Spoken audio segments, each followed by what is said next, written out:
Welcome to the Idea Climbing Podcast. How to package and price your service offerings are difficult decisions to make. Most entrepreneurs wrestle with them for years. I discuss how to do it faster and more effectively with my guest, Alex Shartsis. Alex is a multi-exit founder and go-to-market strategist who has led go-to-market at venture-backed startups, including Drawbridge, acquired by LinkedIn, and TripIt, acquired by Concur, and ran corporate development at Opendoor. Today, he's the co-founder and CEO of Skip, an AI-powered outbound email platform that helps founders and sales teams book more meetings without hiring a sales development representative. He built Silverwood Advisors, an advisory practice focused on go-to-market strategy, into a go-to resource for teams in Silicon Valley and beyond. We dive into topics including the difference between charging hourly, project-based, or retainer pricing options, the importance of setting expectations before the sale and how to do it, why most service providers underprice themselves and what to do about it, the one thing above all else that you need to do to package and price your services successfully, and other golden nuggets of advice. You're going to love this show.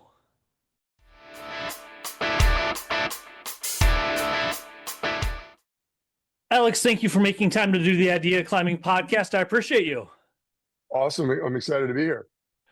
And we're going to be talking about how to package and price your service offering. Before we get into the tips, the tricks, the strategies, when it comes to packaging and pricing and offering, how did you get so good at it? What's your story there?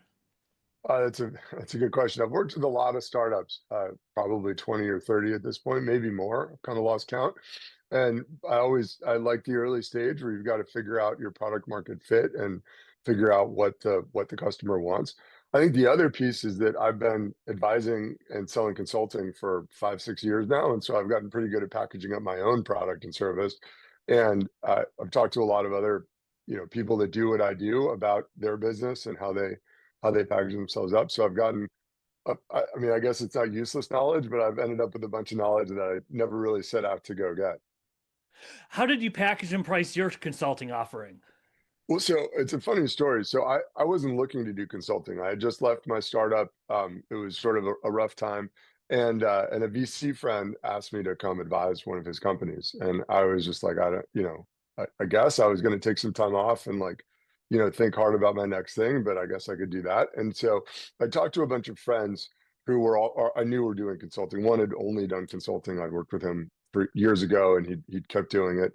And he was like, "You got to charge hourly. Like, I charge $300 an hour. That's all I charge. These startup founders, they don't know how many hours they need. So, it's better that way." So he was like the hourly camp. I talked to other people that would do like only project based. Like, people don't want surprises. It hurts your relationship. You build you deliver something. I was a consultant right after college. Like, I get it. It's like, oh, we hit this milestone, you pay 100 grand. We hit this milestone, you pay 100, so it aligns the work to the results.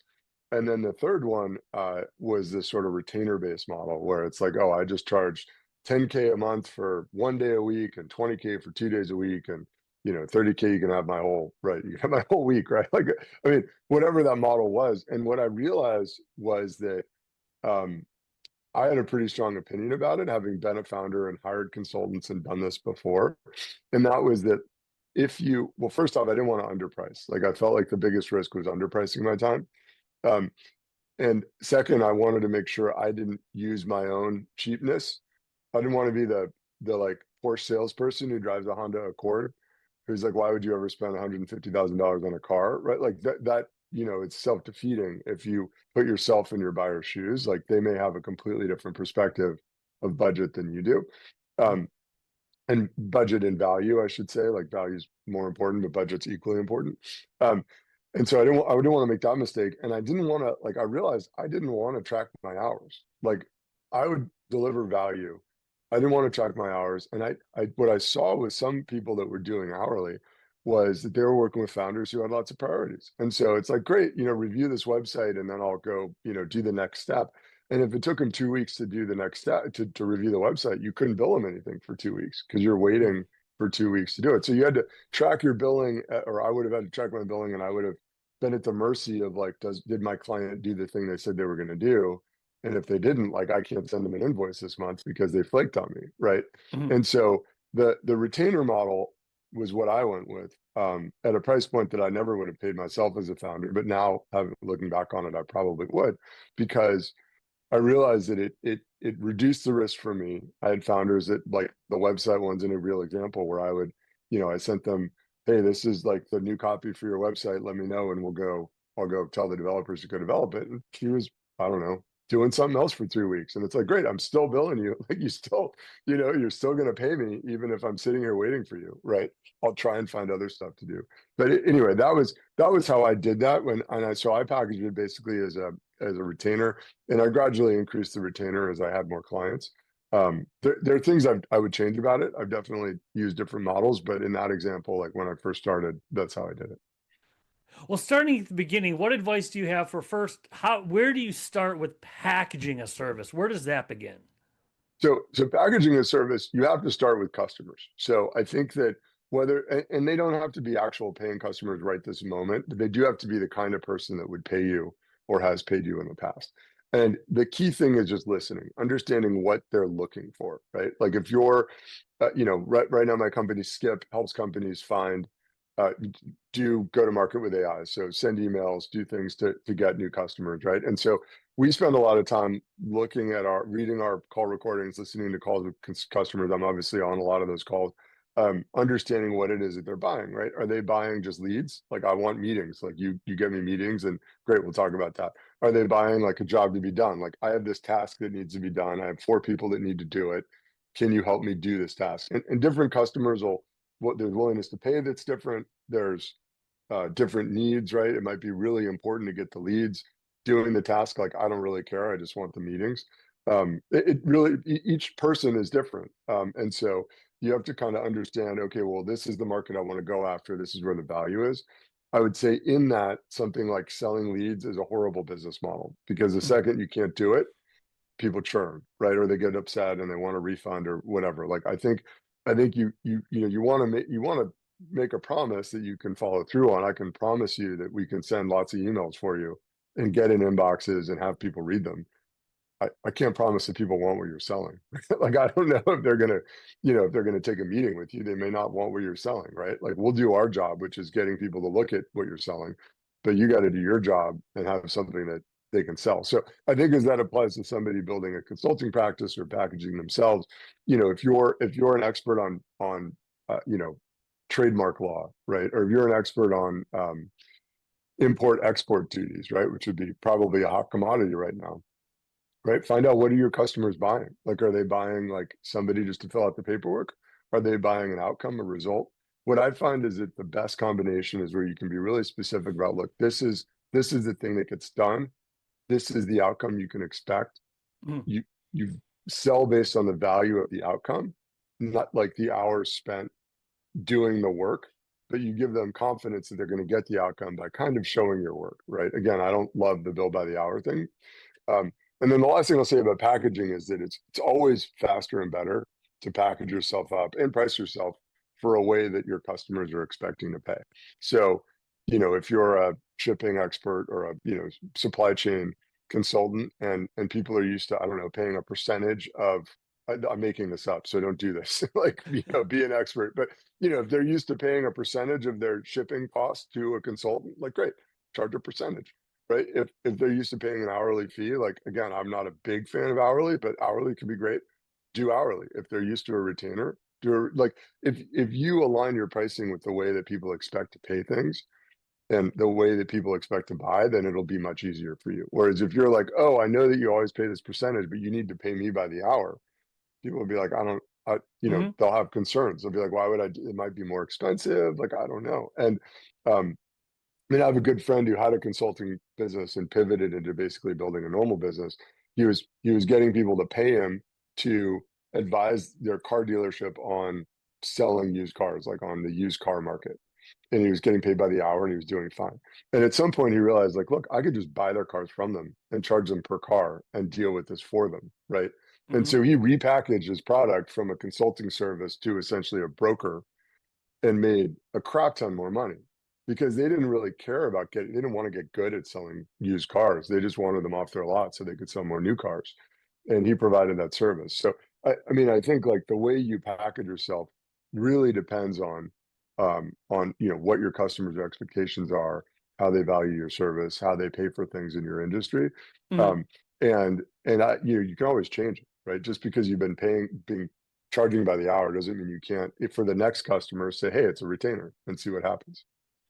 You had mentioned a few times, and I'd love you to unpack this a little bit more. How do you make promises you can keep? Like you mentioned, you can't promise you're going to close 5 sales with every X number of leads. But the other side of that coin, making a promise that you believe at least and expect to keep. Unpack that a little bit more. How do you make a promise like that? How do you know what you can keep? What does that look like? Yeah, I mean, that's a tough one. Because I think right now, especially in the age of LinkedIn posts, I posted an ironic post yesterday or the day before, and it's gone kind of viral, and all these people think it's real. And they're like, oh, you can get me 230 leads in a week, and it only takes half an hour to set it up. I was like, you didn't see the sarcasm? Like, I don't like, there's nothing, half the comments are like, this is hilarious. And the other half are like, I want it. So, I mean, it's kind of awkward, frankly, but I think that to answer your question, I think that you know what you're capable of, and you know what's capable in the industry. And so I think the way that I learned from my sales coach years ago is to say companies like you can expect X, right? Like companies like you can expect 5 to 10 meetings a week, right? You want 30 meetings, like you might get them, but I can't, the reasonable expectation is 5 to 10. You might not even get that. We'll see, right? I think that one of the best strategies that I also learned from the same sales coach is this idea of what happens if it doesn't go well, right? So before you sell them, it's like, look, you know, let's do a pilot or let's work together for a month, right? What happens if we don't hit that target, right? Are you going to give me another month to fix it?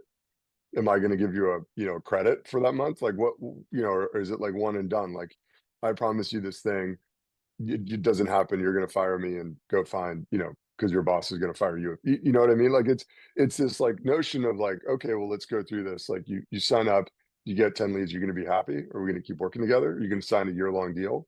Mhm. Or you get 8 leads, wasn't 10, you wanted 10. What, are you going to give us another month to figure out how to get 10? Or are you going to cut bait right then? And most people are pretty honest. And most people, if they say one thing, when that transpires, you can go back to them, be like, well, the thing that we talked about happened. So we're going to do the thing we talked about we would do when that thing happened. And so um, I think that again, like it comes back to promising only what's within your control. Mhm. And I would say avoiding promises and focusing more on examples. Like companies like yours did X, or for this company, we were able to do Y. Right. And then if they turn out to be a difficult client, which happens, I mean, we've had them, all of us have had them, right? And it doesn't work out. You can be like, look, it didn't work out, right? Like your company wasn't like that company, right? You changed your mind 18 times this week and the website didn't ship on time because you changed your mind too many times. Like, I told you. So what I think what's interesting is when you do let somebody down on a promise, even if it's their fault, it's rare that people admit it's their fault. And this happened to me recently. We had a customer, we said, hey, it's 2 weeks to launch. We've always launched in 2 weeks. Their champion, the guy running the thing, went on vacation for a week and a half, right? And so the guy writing the check or, paying the bill calls me up. He's like, why isn't this live yet? And I was like, your guy was on vacation Mhm. for a week. And we got on the phone and he's like, I get it. Like he was on vacation, but still, like, I don't want to pay for another month when we haven't launched yet. Right. And so we had a good conversation and we worked it out. But like the reality is that like I was like, we emailed that guy 20 times. Like like we did our part. It wasn't on us. Yep. Um, and so but that actually he was like, you told me 2 weeks. And I'm like, yeah, 2 weeks when people respond. Like Mhm. not 2 weeks when Exactly. you ghost us for a week and a half. So, or say like, I'm going to be out next week. What do you need right now so we can hit the timeline? So, I mean, obviously lessons learned on our part, but I think that when you talk about promises, right, like he Yep. interpreted that 2 weeks as a promise without any contingencies, without like the we reply to emails contingency. And that's something just to be aware of. Well, once you get the promises and the packaging done, where does the pricing begin? That's where things tend to get really ambiguous, especially in the beginning. High, start high. No, I think that I, I think if you package things right, the pricing will naturally follow. Like if you've asked questions and listened, you should be able to price things naturally. And you should have confidence in your pricing. But again, don't be the beater Honda Accord driver at the Porsche dealership. Like you want to really sell on value. So if you're an import export expert and you're dealing with $50 million of somebody's inventory, right? And the tariff bill on that could be 5 million bucks these days, or maybe 7.5, right? Like, again, I'm not familiar with that industry, but it seems to me if you're charging 50 bucks an hour, you're probably underselling yourself, Hmm. right? Like, it's sort of like, okay, well, how do we frame the value that I bring? You can't capture all of it. You can definitely capture 10% of it, right? How do I frame the value that I bring in a way that the customer's used to paying for it? And in a way that the customers told me the value that I would bring, right? And that's, things like, hey, if we save you 10% on your tariff bill, like what is that worth to you? Right. And they might be like, there's no way you can save me 10%. It's like, okay, Hmm. well, what do you think you can save? I think I can save five. Okay, right. So 5% of a $5 million tariff bill, right, is X amount of money. And that gives you the confidence to say, I want you to pay me 100 grand, right? Because I'm going to save you 500 grand or whatever that Hmm. number is. And so that's, to me, and do this thing you would otherwise, right, pay a bunch of people that are junior that would drive your, like there are other ways to sell that aren't purely based on value, but it comes back to value. And if you haven't really had that conversation, if you don't understand your customer's business and they haven't told you in their own words what value you're creating for them, it's very hard to have confidence in pricing. I mean, when I was doing consulting, I mean, I still do a little bit of it. My fractional rate was $15,000 to $20,000 a month, and that's a lot. Because but I think what happened was, it's like, look, if you hire a CRO, with my experience, it's going to cost you 400 grand a year plus 2% of your company. So here you can kind of, yeah, it's not 100% of my time, but you get 80% of the value, right? You get the job done for less than that, not like nothing, but a lot less than what you would otherwise have to pay. And if you haven't, and and if I sell whatever the goal was, right? You have four salespeople sitting here, costing you 300 grand a year. You need somebody to manage them and make sure they're Hmm. successful. They close one deal. What's that worth to you? Right. And I had customers where one deal was worth $1 million. And so it's like, yeah, if me being here increases the chance of closing $1 million deal, like It's worth it. the value is there, right? Even though, I mean, if I'm like, really, people are going to pay this much for one day a week?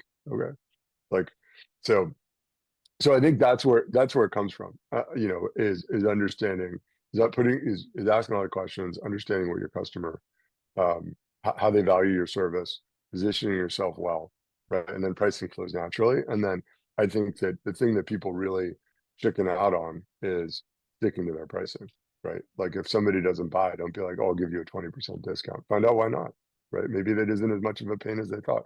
Maybe the value equation was wrong, right? Maybe they have some other provider that's willing to do it for half what you're going to do it, knocking 20% off isn't going to change anything.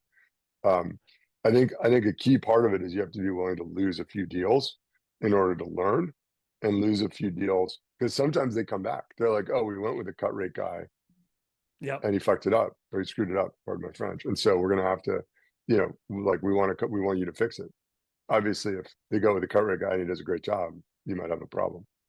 Um, Where do you stand? I've heard and too many or many experts, I'll say, as far as speaking, coaching, consulting in particular, that most people underprice themselves. Do you think that's true? Where do you stand on that train of thought that most oh yeah, people I think do inherently underprice themselves? the vast majority of people underprice themselves. I think if you're watching this podcast, chances are you're underpricing yourself, or you're about to if you haven't started yet. So I would definitely err on the side of high. I mean, I was shocked when I went out there to do this. Like I had a good friend who's a very experienced product person come in, and we didn't have that much money in my startup, and he was, working for like 150 bucks an hour, and he'd, give me half a day a week or a day a week, right? It was nothing, and it was insanely valuable, like insanely valuable. Saved the company, right? And when I went out and I asked around and I was like, people are paying 15 grand for this? Like, like I was shocked. And then I had a bunch of clients, right, who were all paying 15 or more thousand. Like it was shocking to me that that market existed, and it did. I don't know if it does, by the way, right now. Like I think Yeah. the market's changed a little bit. This is in the venture world. Um, But I think again, you need to be credible, right? You need to package yourself. Like if I mean, there was a kid I talked to who, was this young 20 something go-getter who had, cold emailed literally the whole planet. And he was billing himself as a CEO coach. And it's like, you've been a CEO of zero things in your life. Like, who would pay you money to give them any advice except for maybe on how to send cold emails? Like, you're just, like, there's no packaging you could put on this thing that would make it believable. Right. And so, whereas if again, you have to, like, have the background, have the credibility to do the thing. But, Mhm. I think that's largely true. I think that the thing that I realized later, so I changed that business and started actually providing some services like building websites, building out CRMs, because I realized that there were just customers wanted it, and I could deliver it better than the other ways they were getting it, and it was Mhm. it was a better business for me. Um, it's funny because a lot of people go the other way. They do that. They're trying to get into the strategy. But what was interesting to me was that, like, if I had a big retainer with a client for strategy and they were paying decent margins on the other work, things would go great because we would just do the things that needed to get done, and we wouldn't think about it. When people were really tight with budget, all of a sudden things would not go as well because I was like, well, I don't, like, you want me to do this extra thing that there isn't budget for. Like, I can't afford to do that. Right. And so it was just a really interesting dynamic to see, like, when you price things really high, people are actually getting more of what they want and having a better experience and getting the results. Mhm. Whereas when you try and, like, underprice or, price low to win business or whatever, I was grinding my teeth with those clients. The, vendors that we were using to provide the service, like, I was grinding them. Like, the client wasn't getting the experience they wanted. And it's, some of that's a function of market, right? If you're in a Porsche dealership, like, and you're trying to sell a Porsche to a guy who doesn't make $500,000 a year, it's a little bit harder, right? Mhm. They're not going to want to add a bunch of options. Um, right. If you sell it to a guy who's Yep. making $500,000 a year, like, they'll add all the options because who cares. Right. And so I think that's sort of, I think an important piece of it is, if you are having a lot of price resistance on your service or your product and service, be aware, are you targeting the right customers, right? Are you selling to a bunch of bootstrap founders who don't have any money in the bank versus venture funded founders who do? Are you Yep. selling to PE backed companies that are turnarounds, or PE backed companies that are roll ups, right? Well, they'll have, different budget systems, different ways of doing things. And so, I don't, just to it really comes back to, like, focusing on the customer and their perception of value, um, Got it. and not, not, and like, erring on the side of overprice. We have covered a lot of ground in a short period of time when it comes to packaging and pricing your services. Someone listening or watch right now, they get it. There's a lot of good stuff here. If you were to say, if you want to package and price your services successfully, at least do this one thing. At least do this one thing. What would you tell people to do? Listen to your customers. I mean, that's the most important thing. If you listen to your customers, like, really ask questions and listen. Don't try and, like, push what you're selling on them, but, like, listen to how they value it.